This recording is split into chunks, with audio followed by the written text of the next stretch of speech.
Boa noite a todos, iniciando o nosso primeiro episódio do nosso podcast do Centro Acadêmico de Direito, no caso, do curso de Direito da Uniso.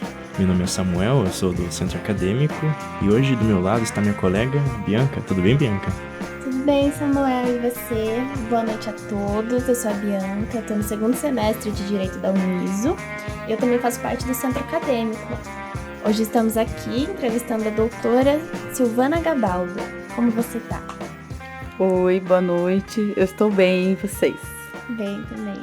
Primeiramente, muito obrigado por ter aceitado o convite. Seja muito bem-vinda. Eu que agradeço, o convite para esse primeiro desafio, dessa atividade que o Centro Acadêmico vai fazer. Muito boa iniciativa. Bom, queria primeiramente que a senhora se apresentasse, falasse um pouco da sua formação aqui pra gente. Bom, eu sou a professora Silvana Gabaldo, eu sou formada em Letras, Português e Inglês, também sou formada em Direito, aqui na mesma instituição eu fiz mestrado, fiz doutorado. No curso de Direito eu estou há quase 10 anos e eu ministro algumas disciplinas, a mais conhecida e temida, que é o TCC. O terror de todos. O terror dos cursos. Mas é um pensamento equivocado, porque a gente sempre sobrevive. Sempre vai. Sempre vai. Olha, eu digo que eu tô quase morrendo, gente. Tá colocando medo aqui no Samuel, professora. Não, sobrevive. Nosso tema da nossa conversa de hoje é o Código de Ética e Disciplina do Advogado, mas, obviamente, primeiramente, vamos falar um pouco sobre a OAB, a Ordem dos Advogados do Brasil. Queria que a senhora comentasse um pouco o que é a OAB de uma maneira geral. Assim, como eu sempre digo nas aulas, que estudar ética, no curso de Direito é um componente muito importante, não apenas pensando na possibilidade de ser uma matéria que cai no exame de ordem, que também é temido, acho que depois do TCC é o exame de ordem, É muito importante porque depois que eu estou inscrita nos quadros da OAB, como é que deve ser a minha conduta? O que pode, o que não pode no meu dia a dia, na minha atividade profissional, E nós temos a OAB, que é uma entidade que cuida, regulamenta toda essa questão do que pode, o que não pode, quanto cobra, quanto não cobra, E além da OAB, nós temos o Estatuto da Advocacia da OAB, que é uma lei, a Lei 8906 de 94. Nós temos o Código de Ética e Disciplina, como vocês bem citaram, que ser um dos assuntos importantes de hoje. E nós temos também o Regulamento Geral do Estatuto da Advocacia. Então, tudo que compete, tudo que diz respeito, a partir do momento que o advogado, que aquele bacharel em direito já colou grau e faço o quê, depois que eu colo grau? Eu vou solicitar a minha inscrição nos quadros da OAB. Então, a partir desse momento, eu preciso saber quais são os meus direitos, o que eu posso fazer, qual é os meus limites de atuar enquanto advogado. E para a OAB cuidar de tudo isso, o que tem? Ela tem órgãos, que é dividido no Conselho Federal, que é o órgão supremo da OAB, que é um único. Nós temos os conselhos seccionais, que é um por estado, mais o Distrito Federal. Nós temos as subseções, como no caso aqui da nossa cidade, nós temos a 24ª subseção, e nós temos as caixas de assistência dos advogados, Então, assim, a OAB, essa entidade é composta desses órgãos, Então, ela é muito importante para ditar, para dizer o que eu posso, o que eu não posso, inclusive quando eu faço coisa errada também, porque o advogado, também pode agir de uma forma errada. E como faz, nessa hora? A senhora citou a OAB, mas é comumente as pessoas que não são do curso, falarem assim, a pessoa vai fazer direito já é advogada quando sair. Mas tem os requisitos. Exatamente, quando a pessoa conclui a graduação e cola o grau, na instituição, ela é bacharel em direito. Enquanto bacharel em direito, ela não pode advogar, né? Isso é exercício irregular da profissão, né? Ela não pode, ela não é advogada. Para ela tornar-se advogada, ela tem os requisitos, né? Que ela tem que preencher. E o nosso estatuto traz muito bem elencado, né, em um dos seus artigos, todos os requisitos, que são 7, e são cumulativos, não é atender um ou outro, né? Então, lá diz que ele tem que ter capacidade civil, que ele tem que ter o diploma, né, que é lá após a colação de grau, que ele tem que tá aprovado no exame de ordem, que ele precisa ter idoneidade moral, o título de eleitor, no caso dos meninos também o certificado de reservista, né, o do militar, e prestar compromisso, que é aquela solenidade que a gente sempre vê, né, os alunos que são aprovados na OAB vão lá receber a carteira vermelha, né, nada de falar carteirinha, não, a carteira vermelha, né, vai lá prestar o compromisso. Então, tem esses requisitos. Aí ele vai escolher, né, o conselho seccional, nós aqui no caso, o estado de São Paulo, porque cada conselho seccional cada estado, né, melhor dizendo, tem o seu conselho seccional.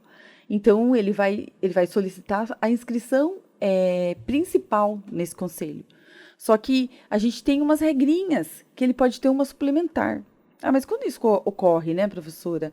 Quando ele quer atuar em mais de um conselho, mais de um estado, né, se ele começar a ter mais de 5 causas por ano, ele vai ter que pedir uma suplementar.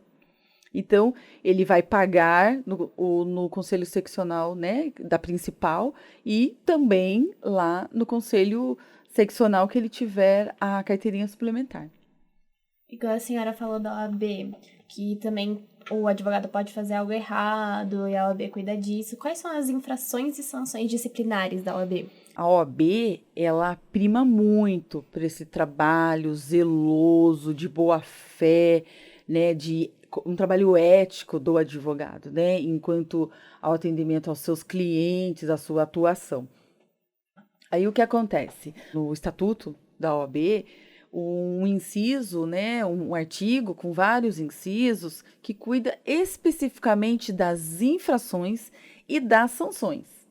Então, as infrações, elas são tipificadas, né, no estatuto em quatro tipos, né? Nós temos a censura, nós temos a suspensão, nós temos a exclusão e também tem a multa.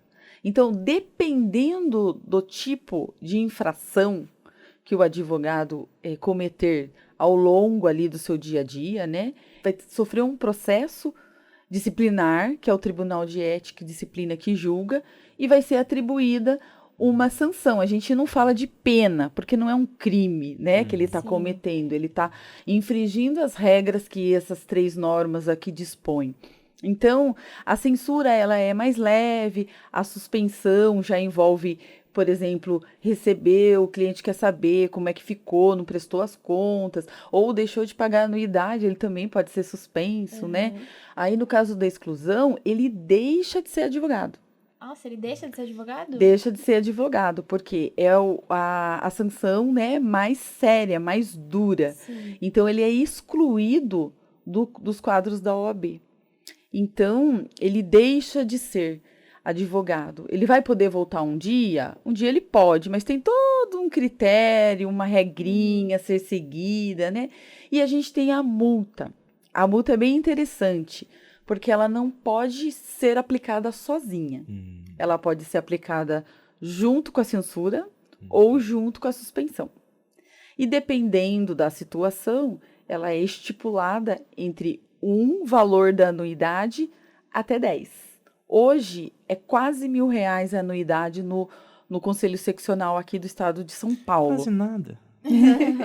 Então, assim, vai ser estipulado, né, qual que é essa quantidade de anuidades que ele vai pagar enquanto multa, e ele recolhe diretamente no Conselho Seccional que ele tem a sua inscrição principal. Bom, professora, o mercado tá aí, São várias as instituições que têm um curso de direito, tá chovendo curso de direito pelo Brasil inteiro, e cada um tem que vender seu peixe. Sim. Quais são os limites do advogado em fazer a sua propaganda? Essa questão da propaganda, né, da publicidade, ela é bem questionada, porque a gente vive assim um pouco num mundo que é o determinado, né, o positivado aqui na nossa lei, né, no estatuto, e com a realidade que a gente vê por aí, né? Então, o próprio código de ética e o próprio estatuto, ele traz tudo que pode e o que não pode. Pode fazer? Pode, com limites. A questão da publicidade, ela é regrada no quê? Em 3 princípios: na moderação, na sobriedade, né, que é um equilíbrio, e na discrição. Então, o advogado vai fazer a sua publicidade, né, o seu marketing, ele vai ter que observar esses 3 princípios. Por quê? O que não pode? Não pode ir na TV, não pode ir no rádio, não pode pintar o muro, não pode colocar, adesivar veículos, né? Não pode listar as ações que já venceu, né? Em algum lugar, fazer aí um panfleto colocando, meus clientes, que eu já venci, né? Então, não pode ficar falando do meu cargo, do meu emprego, exceto se eu for professora universitária. Aí, na minha... Aí tem carta branca. Aí na minha publicidade eu posso dizer, né, que eu sou docente, né, professora universitária. Mas tá bom, professora, não pode isso, aquilo. O que pode? Pode dizer o meu título acadêmico, né, doutorado, mestrado, especialização em direito de família, em direito tributário, né? Então, os títulos acadêmicos, eles sempre são aceitos, né? E o que pode ter? Ou no meu cartão, ou na minha fachada do meu escritório. O telefone, o e-mail, o logotipo, o horário de atendimento, a fotografia do escritório. Não pode ter fotografia do advogado, da advogada. Não pode ter nem aquela foto bonitinha que é tirada assim, sabe? No estúdio, mas isso né? Que é melhor? Não pode. E o nome do advogado e o número da inscrição do ou dos advogados. Sim. Ou da sociedade, né? E essas mesmas regrinhas, ela estende também para o caso do marketing digital. Uhum. Porque hoje nós temos as redes sociais e o que chove, né, são essas propagandas, a publicidade, né? Sim. Em tese, elas devem seguir os mesmos requisitos, né? Também as mesmas são limitadas, devem ser limitadas, né? Sim. Porque o que a OAB pensa, né? Que a questão da publicidade, ela tem que seguir as regras, por quê? Para que todos os advogados, eles tenham a mesma oportunidade, um outdoor luminoso, piscante, com a foto do advogado, da advogada lá. O que acontece, né? Num local de grande visibilidade. Isso incita, né, a captação de clientela.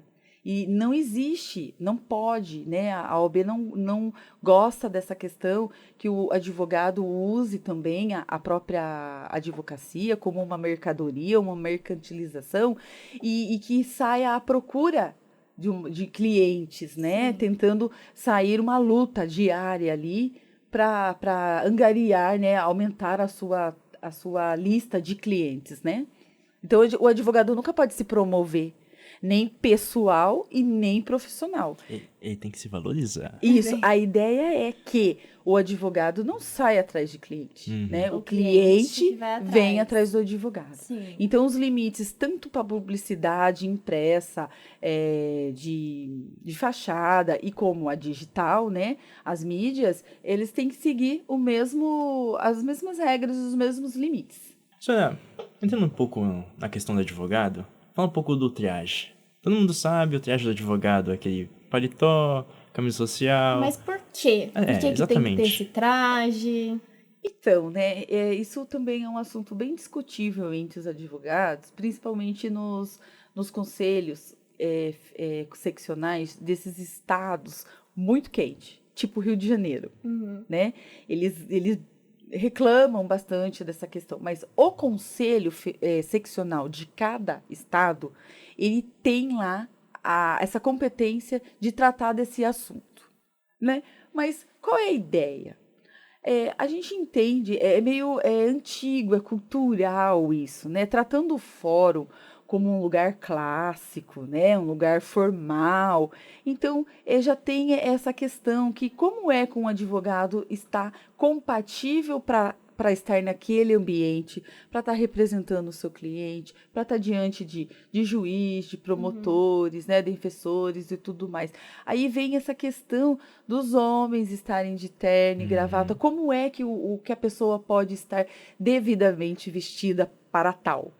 Usando essas roupas. E as mulheres, ao contrário de que algumas pensam que é só saia, né, ou terninho, não. Mulheres também podem usar uma camisa, uma blusa, uma calça, não tem que estar vestida, né, propriamente de saia, né. E é aquela questão, nós vamos à praia de terno e gravata? De forma alguma. Nós vamos à Com certeza praia não. com roupas apropriadas. Se eu ver alguém assim, interna na hora. Nós vamos ao fórum com poucas roupas de tendências de modismo, né? De sim. moda e tudo mais. Não vamos, né? Então, por isso, essa tendência, né? Mantém essa tradição, Da né? imagem, né? Da que o advogado imagem do passa. advogado, né? Do local, da seriedade, Sim. né? A senhora acabou de entrar no tema da seriedade do advogado. A questão do cliente para com o advogado. Eu acho que o advogado vai mentir para tentar ganhar a causa. E não é bem isso. O advogado, ele pode mentir para o cliente? Olha, ele não pode mentir nem para o cliente, nem pelo cliente, né? Numa audiência, né? Na verdade, ninguém pode mentir. Sim, Né? Nem com advogado certeza. e nem o cliente.